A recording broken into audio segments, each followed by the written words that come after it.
This is a dramatized reflection, inspired by familiar family dynamics and decision-making failures. And while the details have been shaped for storytelling, the lesson is the point, not the people. I still remember the weight of the paper in my hands as I sat at the end of the conference table in March of 2019 in Columbus, Ohio, waiting for my father to look down at the report I had spent weeks refining.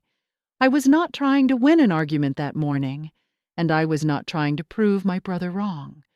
I was trying to slow something down before it gathered momentum and became impossible to stop.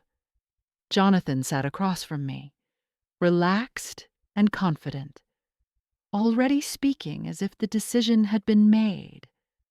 My father, Nicholas, listened to him the way he always did, with his chin slightly lifted and his eyes steady, not on the numbers but on the person delivering them. When it was my turn, I slid the report forward and explained the risks as calmly as I could. I spoke about cash flow, timing vendor exposure, and what would happen if one assumption failed. I remember thinking that if I stayed factual and clear, this would be enough. For a moment, I believed it was. Then my father picked up the report. He did not raise his voice, and he did not argue a single point. He took the printed pages, tore them in half, and let them fall onto the table between us. Then he turned to my brother and said, "We will go with your call." That was the moment the room went quiet in a way that felt heavier than anger.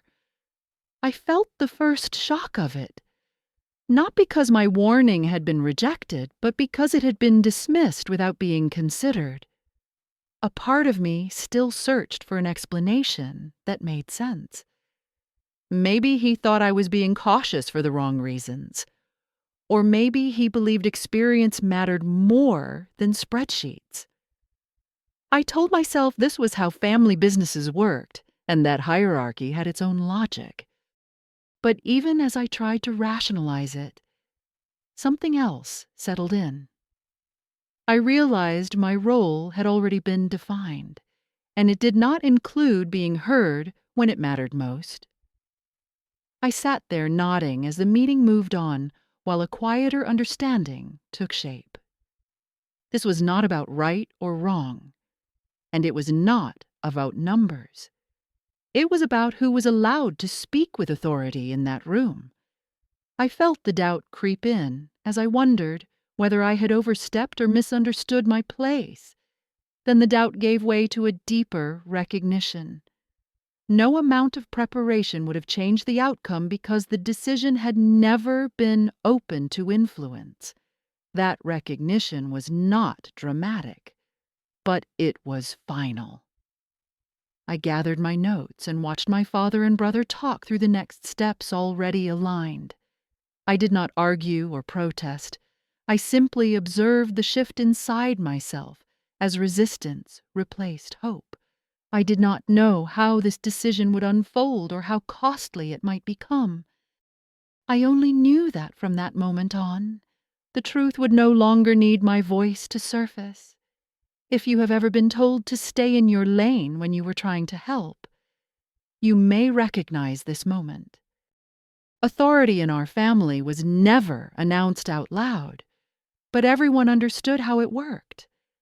My father, Nicholas, did not rule through anger or fear, and that was what made it harder to question him. He ruled through calm certainty, the kind that made disagreement feel unnecessary and almost inappropriate. Jonathan grew up inside that certainty. As the oldest, he was trusted early with choices that mattered, and each time one worked out, it reinforced the belief that instinct and experience were enough. By the time we were adults, his voice carried an automatic weight that did not need defending. Mine never did. I was the one who checked details, kept things organized, and noticed what others missed. That role was praised in small ways, but it was also quietly limiting. I was dependable, not decisive, helpful, not authoritative. At first, I believed that was simply how families divided labor, and that it made sense for different people to lead in different ways. When decisions went well, no one questioned the structure. And when they went badly, the explanations were always gentle and indirect. There was always a reason that did not require revisiting who had been heard and who had not. Over time, this created a rhythm that felt normal even when it left me uneasy. Jonathan spoke, and plans moved forward. I offered support, and the process continued. I learned to measure my contributions by how smoothly things ran rather than by whether my perspective shaped the outcome. Looking back, I can see how that pattern formed without malice. My father believed that leadership was learned by doing, and that confidence mattered more than caution. He trusted what he could see, and Jonathan embodied that confidence in a way I never tried to. I was quieter, more analytical, and more comfortable working behind the scenes. That difference slowly became a hierarchy. No one said my input was unwelcome, but it was rarely necessary. When I raised concerns, they were acknowledged politely and then set aside. I told myself this was not favoritism, but efficiency. Someone had to make the call, and it made sense that it would be the person my father already trusted. Still, there were moments when the imbalance became difficult to ignore. Decisions that affected all of us were finalized before I was asked to weigh in. Meetings ended with conclusions that assumed agreement rather than inviting it. Each time I hesitated to push back because doing so felt like disrupting the peace rather than protecting the future. I convinced myself that harmony was a form of responsibility, and that questioning authority would only create friction without changing the result. That belief kept me compliant longer than I like to admit. It also planted the first seeds of doubt. I began to notice how often experience was used to override evidence, and how quickly confidence replaced discussion. The structure held as long as outcomes were acceptable, but it left no room for correction when risks appeared. At the time, I did not frame this as something broken. I framed it as tradition, loyalty, and patience. It would take a single moment later on to show me that what I had accepted as order was also silence, and that silence had a cost. Writing the report felt less like an argument and more like an obligation I could not step away from. I told myself that if I stayed disciplined and precise, the facts would speak clearly enough on their own. I worked on it at night after everyone else had gone home and on weekends when the office was quiet, and my thoughts could settle. I reviewed cash flow projections line by line, not to predict disaster, but to understand where pressure would build first if assumptions slipped. I checked vendor terms and timing mismatches because small delays had a way of compounding when optimism ran ahead of reality. Each revision was an attempt to remove emotion from the conversation before it ever started. I was not trying to be right, and I was not trying to challenge my brother's confidence. I was trying to put a pause between intention and commitment long enough for us to see what could happen if the plan moved faster than the numbers allowed. There was a steady, rational hope in that process. I believed that clarity could still matter, and that responsibility meant preparing for outcomes no one wanted to imagine. I did not know how bad things could get, and I was careful not to claim certainty. I framed the risks as possibilities, not predictions. And I made room for disagreement in the margins. I wrote the report as if someone else would read it, without knowing who I was, and judge it only on coherence and logic. Before I printed the final copy, I read it one last time and asked myself whether it was fair. It did not attack Jonathan's judgment, and it did not question my father's authority. It simply laid out scenarios and asked whether the family was prepared to absorb them. When I handed it over, I felt a quiet sense of relief. I had done my part without crossing into confrontation. That feeling lasted longer than I expected. In the days before the meeting, I replayed the arguments in my head and imagined adjustments being made, not because I demanded them, but because they made sense. I thought about how this could strengthen trust rather than weaken it. That hope was not naive so much as disciplined. It was rooted in the belief that shared responsibility meant shared attention. As the meeting approached, my focus shifted from outcome to process. I wanted the decision to be informed, even if it did not go my way. That was the standard I held myself to because it allowed me to stay aligned with my values, regardless of what happened next. When the moment came, and I placed the report on the table, I felt grounded rather than nervous. I spoke slowly and kept my explanations measured because urgency often sounded like fear, and I wanted to avoid that.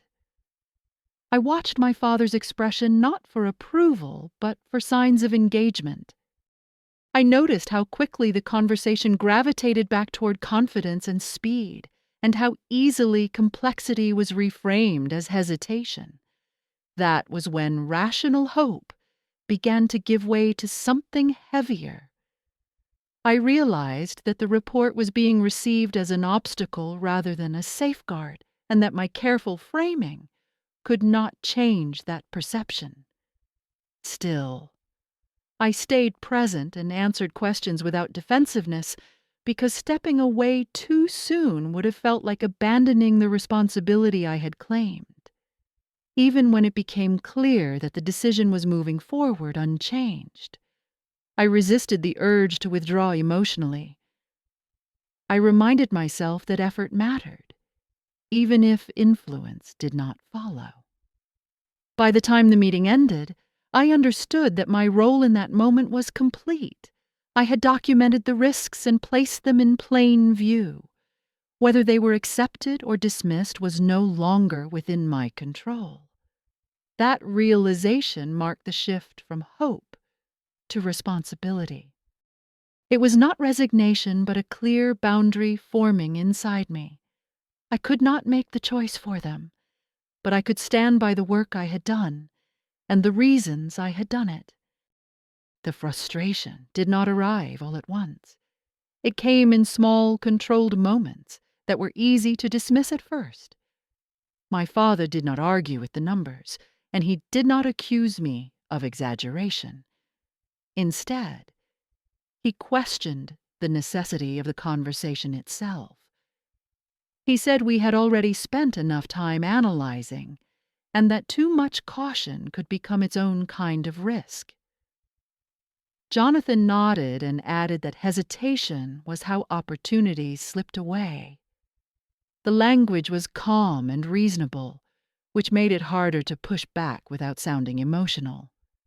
When I clarified a point, my father responded with a gentle smile and reminded me that experience mattered more than models. It was not a rejection of the facts, so much as a repositioning of authority. The message was subtle, but consistent.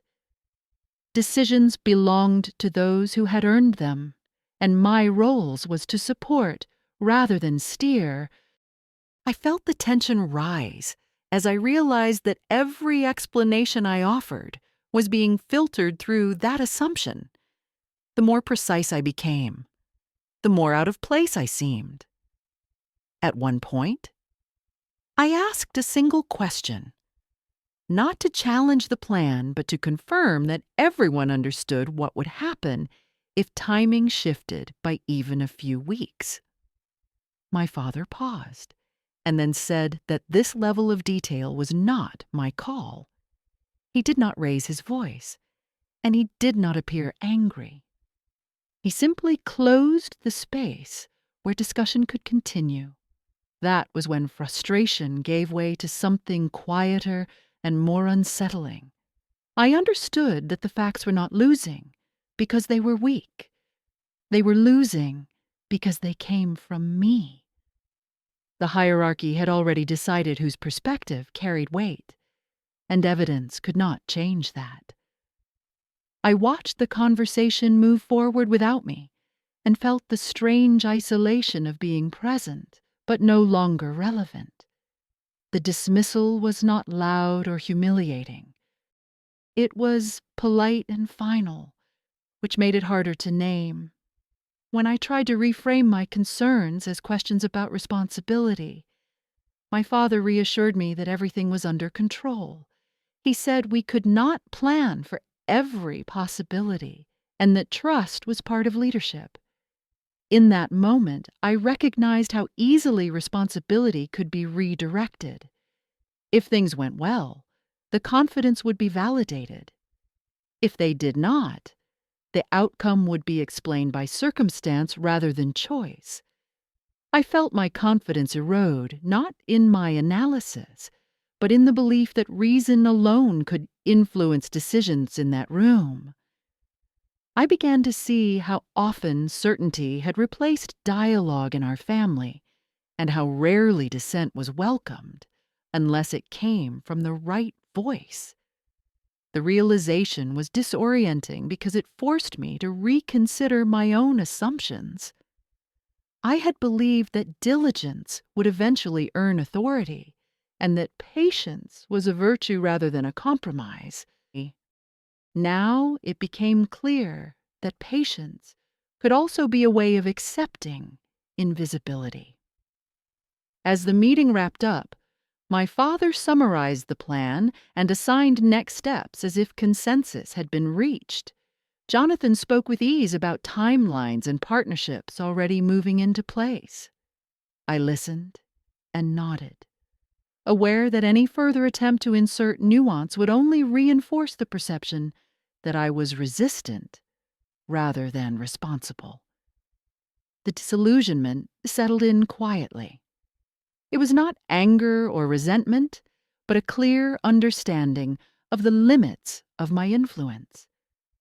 I recognized that staying engaged in the same way would require me to accept a role where my contribution ended at preparation rather than participation. That realization carried its own weight.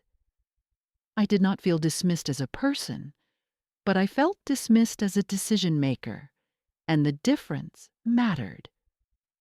When I left the room, I carried my notes with me, not as proof of being right, but as a record of having spoken when it counted. That was the point where frustration transformed into clarity. I stopped trying to persuade and started paying attention to what the structure itself was telling me. This is often where people learn that facts alone are not enough when authority has already decided who gets to speak. Stepping back did not happen in a dramatic moment. It unfolded through small, deliberate choices that allowed me to protect my integrity without turning conflict into spectacle. I did not resign, and I did not confront anyone. I simply adjusted how I participated. I continued to do my work carefully and on time, but I stopped volunteering opinions that were no longer welcome. When decisions were discussed, I listened and took notes instead of pushing for reconsideration. This was not passive aggression, and it was not punishment. It was a boundary forming quietly. I wanted to remain professional and respectful while acknowledging that my role had been reduced to execution rather than judgment. Each time I chose restraint over argument, I felt a subtle shift. The urgency to be heard loosened its grip, and in its place came a steadier sense of self-respect. I documented my responsibilities clearly and followed through on what had been assigned without extending myself beyond that scope. When questions came, I answered them factually and without commentary. I avoided side conversations that hinted at doubt or regret because they would have pulled me back into a dynamic that no longer served anyone. This period was uncomfortable because it required me to accept a loss of influence without framing it as defeat. I had to let go of the idea that persistence alone could change the structure. Instead, I focused on what I could control, which was the quality of my work and the clarity of my boundaries. There were moments when I felt the temptation to step in and fix things preemptively. Old habits are persuasive, especially when you care about the outcome. Each time I paused and asked whether intervening would actually change the decision or simply make me responsible for its consequences. That question became my guide. If my involvement would not alter the course, then it was not my place to absorb the risk. By stepping back, I was not abandoning the family. I was refusing to carry responsibility without authority. The distinction mattered more than I expected. It allowed me to stay calm even as momentum built around choices I would not have made. I observed rather than reacted, and that distance brought clarity. I began to understand that quiet resistance was not about withdrawal, but about alignment. I was choosing to act in a way that matched the reality of my position rather than the hope of what it could be. This was the breaking point, not because something snapped, but because something settled. The need to convince others gave way to the need to remain whole. In that calm, I recognized dignity boundaries and the beginning of healing. Some boundaries are not loud or dramatic. They are simply the moment you stop carrying responsibility without authority. Reality did not announce itself with a single failure or a dramatic collapse. It arrived gradually and without emotion, moving through the system the way numbers always do when assumptions are tested. In late 2020, the first signs appeared as small adjustments that were easy to explain away. A lender asked for updated projections sooner than expected. A vendor tightened terms that had previously been flexible. None of it felt catastrophic, and that was precisely why it was dangerous. Each change on its own seemed manageable, but together they began to narrow the space for error. I watched these developments from a measured distance, doing my work without commentary and noticing how often the language shifted from confidence to reassurance. By early 2021, the questions became more formal. An external audit was scheduled not because anyone suspected wrongdoing, but because the margins had thinned and oversight was required. The auditors did not raise their voices, and they did not accuse anyone of mismanagement. They simply asked for documentation, timelines, and explanations that matched the data. As the process unfolded, patterns emerged that were difficult to ignore. Cash flow delays lined up with the very scenarios I had outlined months earlier. Contractual obligations that had seemed distant became immediate when revenue projections missed their marks. No one needed to reference my report for the connections to become clear. The system was doing what systems do when they encounter stress. It revealed where optimism had outpaced structure. Meetings grew quieter and more focused. Decisions slowed not out of caution, but necessity. I noticed my father reviewing old emails and spreadsheets late into the evening, his confidence tempered by the weight of details that could no longer be abstracted away. Jonathan remained composed, but his ease gave way to careful explanations and revised expectations. The truth was not delivered by me, and it was not framed as vindication. It surfaced through processes that did not care who had spoken first or who had been trusted most. Banks adjusted credit terms based on performance, not intention. Auditors flagged exposure based on records, not hierarchy. Each step was procedural and impartial. The public exposure in this moment was not about embarrassment or blame. It was about clarity. The facts were now visible to everyone involved, and they carried authority because they were no longer hypothetical. I felt a quiet confirmation rather than satisfaction. There was no impulse to say I had warned them or to point back to my earlier work. That would have added noise to a moment that required precision. Instead, I stayed in my lane, answering questions when asked and maintaining the boundaries I had set. The shift in dynamics was subtle, but unmistakable. Conversations became more careful, and the pace of decision-making slowed to match the reality on the ground. Authority was no longer assumed, but negotiated through evidence. This change did not feel like justice in a dramatic sense. It felt like alignment. The structure was finally responding to the information it had previously set aside. Watching this unfold was both sobering and clarifying. It confirmed that truth does not need advocacy once it is operationalized. It enforces itself through consequences that are neither personal nor punitive. I remained present, but detached, aware that my role was no longer to influence outcomes, but to observe how systems correct themselves when given enough time. The exposure was complete, not because anyone was called out, but because reality had been allowed to speak in its own language. Sometimes the truth does not need a voice. It only needs time and structure to surface on its own. Consequences unfolded without theatrics, and that was what made them undeniable. No one was blamed in a meeting, and no apology was demanded in public. Instead, roles shifted quietly as pressure narrowed options. Credit lines were revised, and discretionary spending paused. Timelines stretched, and priorities hardened around survival rather than expansion.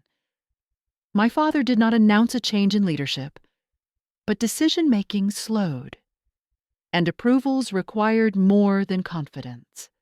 Jonathan continued to work, but his authority was no longer assumed.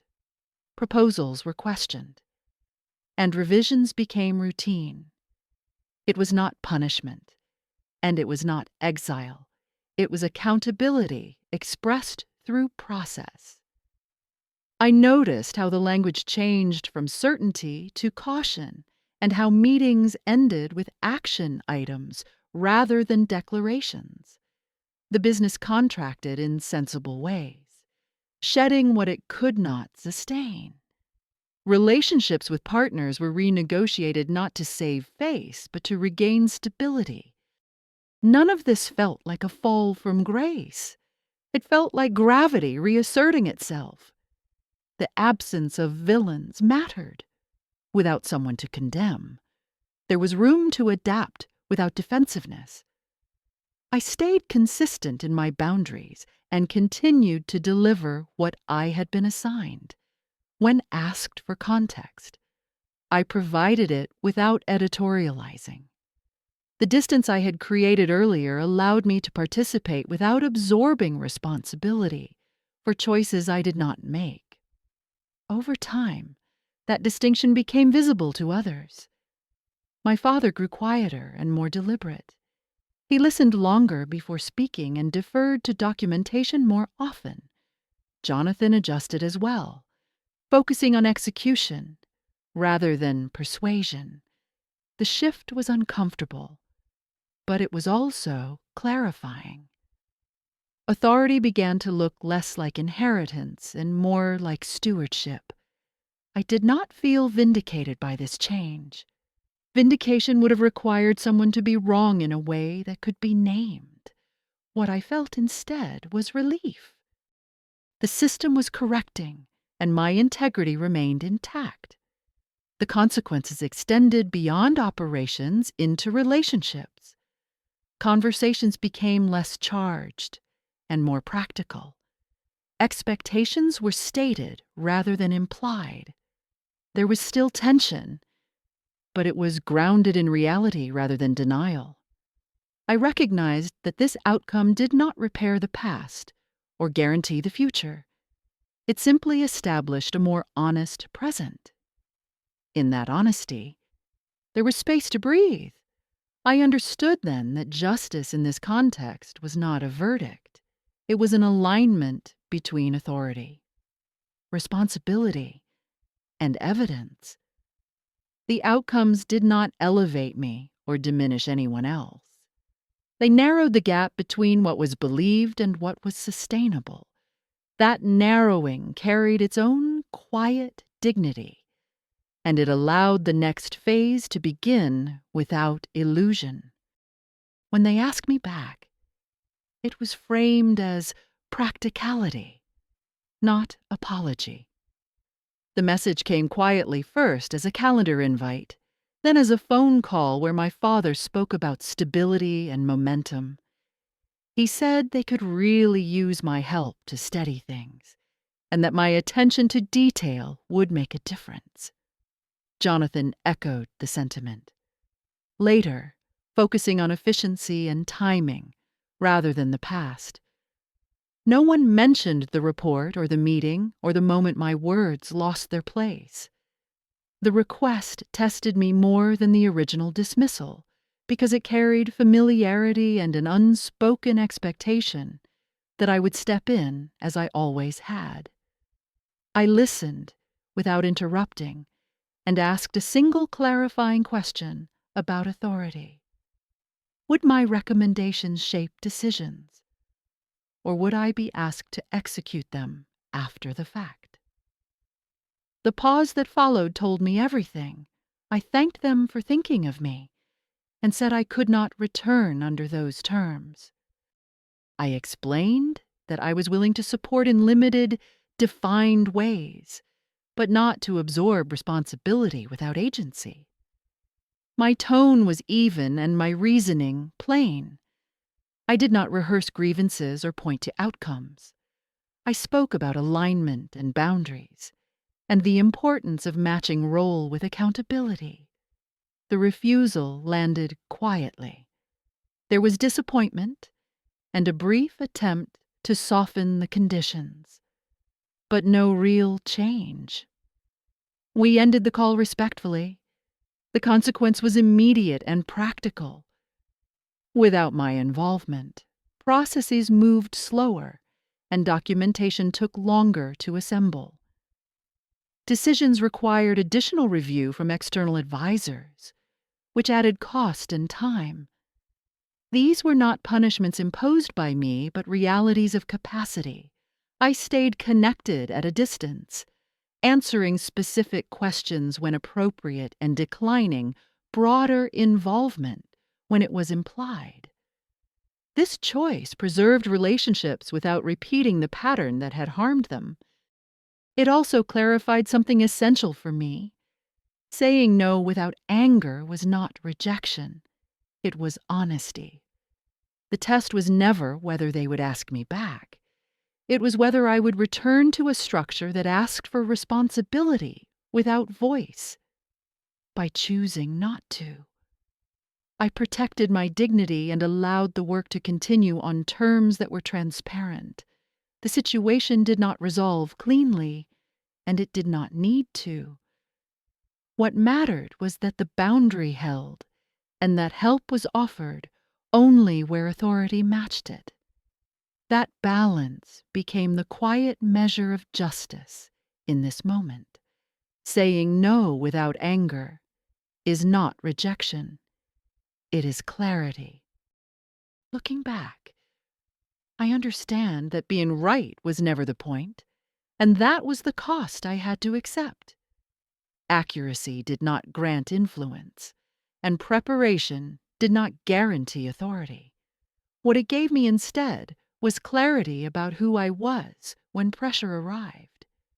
I learned that doing careful work in a system that does not value it can slowly distort your sense of worth if you are not attentive. For a long time, I equated contribution with acceptance and patience with loyalty. It took this experience to show me how easily those virtues can become obligations that drain rather than strengthen you. Being right carried a quiet price. It required me to let go of the comfort that comes from fixing things before they break, and to tolerate the discomfort of watching outcomes unfold without intervening. That restraint was not natural for me, and it demanded a recalibration of my identity. I had to separate my value from the impact of my advice and my integrity from the success of the decisions around me. There was grief in that separation. It meant acknowledging that my family could respect my competence without granting me authority, and that this gap might never close. I also learned that evidence does not persuade on its own. It needs a structure willing to receive it. And when that structure is absent, no amount of precision will substitute for trust. Accepting this did not make me cynical. It made me selective. I began to recognize the difference between environments where diligence is invited and those where it is merely tolerated. That distinction reshaped how I showed up not just at work, but in relationships more broadly. I stopped measuring success by whether others agreed with me and started measuring it by whether my actions aligned with my values. Being right cost me the illusion that fairness is automatic. It replaced it with a more grounded understanding that justice often emerges quietly through boundaries rather than loudly through validation. I also saw that reflection does not require triumph. It requires honesty. I did not need the past to be rewritten for the lesson to hold.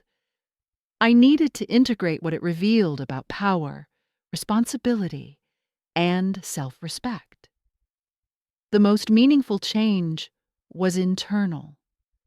I no longer felt compelled to prove foresight or to carry responsibility for outcomes I could not shape. That release created space for healing because it reduced the constant friction between effort and acknowledgement. I could care without controlling and contribute without compromising myself. Peace did not arrive as a resolution to the story, but as a reorientation within it. I did not reclaim a position or restore a role, and I did not wait for recognition that never came. Instead, I built a life that no longer required constant translation or permission. I found work environments where questions were expected, and authority was tied to accountability rather than lineage. The shift was subtle at first, and then unmistakable. I noticed how my shoulders relaxed in meetings and how my voice steadied when decisions were discussed openly. There was no need to perform patience or to disguise caution as compliance. At home, the distance remained respectful and real. We spoke occasionally about practical matters and kept conversations grounded in the present.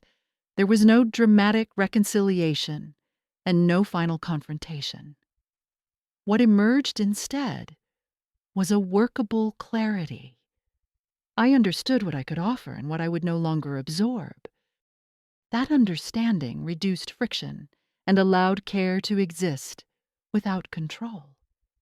Healing took the form of consistency rather than closure. I slept better and thought more clearly because my energy was no longer split between loyalty and self-respect.